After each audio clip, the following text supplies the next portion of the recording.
Namaskaram. You must have seen a lot of images and videos circulating with hashtag free TN temples. There are a lot of heartbreaking images of broken temples and looted idols, encroached lands. It is very heartbreaking to see the plight of these ancient temples, and within a few years, we have brought them down onto the roads. It is time that we protect our protectors. The irony is the Hindu temples are the only one which is under the HRC Act.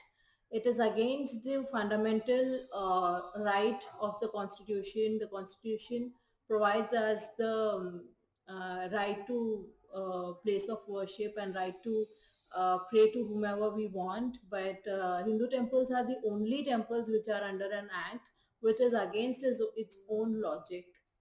And even if they are under an act, it is supposed to take care and at least manage the temples well, but that is not the case. It has been badly mismanaged, and irreparable damage has been done to the temple lands, to the idols. Lot of valuable jewels have been looted. The temples have been broken and the idols have been demolished. So there's a lot of mismanagement and exploitation that has happened, despite having an act only for the Hindu temples. So, Free TN Temples is a campaign which is saying, please give these temples to the devotees, it will be taken care of, because these are age old temples. These cannot be replicated, or these cannot be, we don't even know how to repair them. The only thing we can do is preserve them in its sanctity and take care of it. That is in terms of architecture. But the whole ecosystem has been demolished with the act, where the pujaris are under their control and they are being paid a meager 600 rupees per month, which won't even suffice to do a puja in the temple for the whole month or to take care of their own family. So if this is the state of the pujaris, for sure they wouldn't want their next generation to be part of this um, service. I was thinking profession, but so they wouldn't want their next generation to be able to serve in these temples because they are being exploited. And there are thousands of temples where the lamp is not being lit, and there are thousands of temples which are literally on the roads with no one to take care of. So the act which is supposed to manage has done a lot of damage already. And it is not just the temple, it is our culture, it is our complete ecosystem that is being damaged. So it is very imperative that we voice our pain and anguish and make sure that it is given to the devotees, at least for the daily management of the temple. So is it just smaller temples in Tamil Nadu? No, even famous and huge temples have been exploited and looted. For example, it's not just Tamil Nadu. Even if we take the Chardham temples, Puri Jagannath, earlier, it was invaded by invaders 18 times, and it has been looted beyond capacity. But even now, the present state government is planning to sell 35,000 acres of land, of the temple land, Puri Jagannath temple land. And yes, we as citizens have to question them, why is and what is the need to sell the temple land? Who are they selling to, and who are they to sell the temple land? Because even the kings those times did not have any right. They cannot claim the temple land. So how can the present Orissa government, the state government, plan to sell a temple land? Puri Jagannath Temple is one of the most famous pilgrim sites. It is one of the Char Dham temples, And if that is the state of such a huge temple, imagine the plight of thousands of temples across India.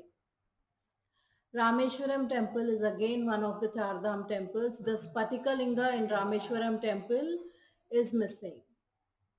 These are just the reported cases, and unreported could be much more. The exploitation could be much more. The loss could be much more.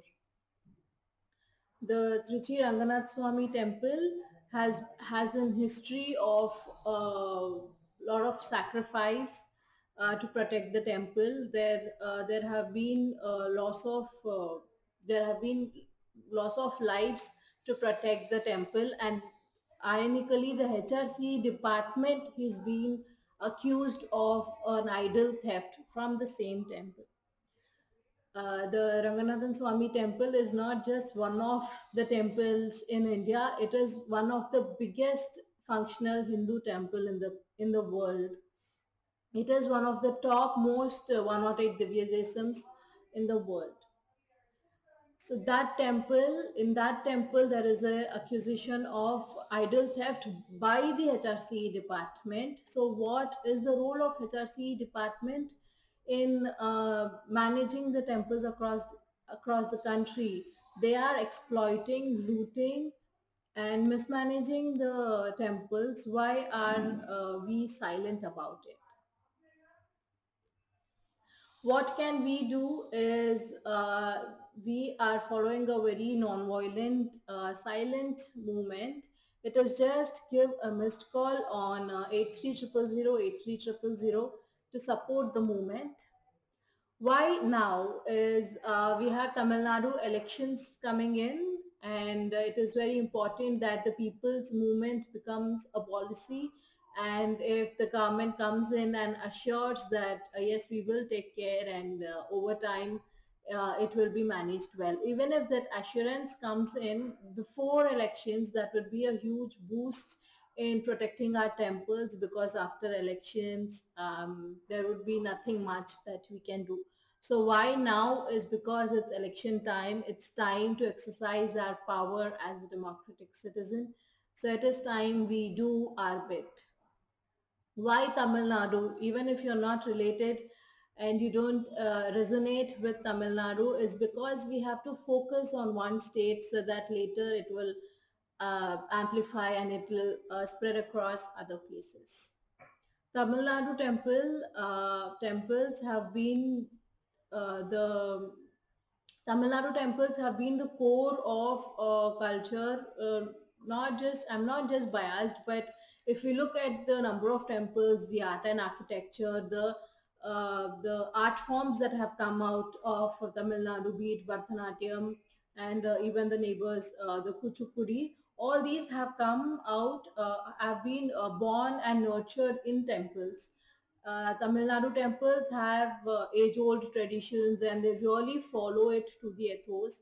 It's not that it doesn't happen in other places, but it is much more rooted in Tamil Nadu. So one thing is we have to focus on Tamil Nadu first because of elections, and also because we have all these numbers coming in. There's a lot of groundwork that happened, saying we have 10,000 temples under one person who is not able to take care of 10,000 temples. There are around 34 to 38,000 temples that have been under mismanagement. So we have the numbers, we have the estimate, and it is the right time now to focus on Tamil Nadu, and that is why it is important that we start with free TN temples, and that will create the momentum, and it will surely create waves across the country. So why Sadhguru is some unnecessary silly question in my opinion. Why not Sadhguru? First thing is, he is the only person who can appeal to the masses and the classes alike. He can influence the bureaucrats, not just in Tamil Nadu or in the country, but all across the globe. He is someone who talks about ecology on World Economic Forum, and talks about economy with farmers and in ecological projects like Kaveri Calling. And he's someone who gives solutions to problems. So now the problem is there is no much awareness about the depleted state and the anguish of the devotees. So he's someone who is voicing the voice and the pain of millions of devotees, and he's making sure that it is reaching a lot of influencers. So it is for us to support him by just giving a missed call or support his campaign in any way, and make sure that we free TN temples and hand it over to devotees. If you don't, just in case you don't feel like supporting him, it is not about him. He is not asking, the dinosaurs should come back, or, I need a golf course to play. It is for the devotees that he is voicing, and whatever he has done before has always been about the people, for the people, and by the people. So this is also a people's movement. So it is not about him. You can take pride by giving a missed call and making it a people's movement. Make it your movement. You feel the pain and anguish of the millions of devotees and our culture being demolished brick by brick. So you please the, take the necessary action. Please give a missed call on 8300 and support the cause. Namaskaram.